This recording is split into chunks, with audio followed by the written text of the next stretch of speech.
Hello everyone, welcome to the channel. Hope you are doing well and fine, and in today's video I'll be showing you Peacock TV how to remove continue watching. So without wasting any time, let's just jump right on the video and make sure to watch this video till the end and follow the steps as well.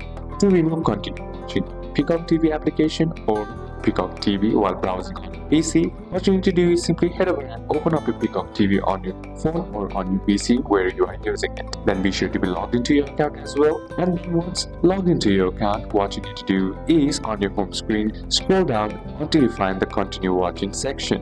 Then once you find the continue watching section, what you need to do is tap on the three dots icon right beside here next to the show or movie, and then once that's done, what you need to do is simply select and remove from continue watching, and once you tap on that, it disappears immediately from your continue watching. And for the laptop and browser, hover over to show the continue watching and click the X or three dots icon and then select remove from continue watching, and the show or movie will no longer appear in your continue watching there. So these are a couple of steps that you can apply, and that's it for today's video guys. Hope this video was useful to you. Leave a like if it did, comment down any questions that you have, and see you soon on the next one.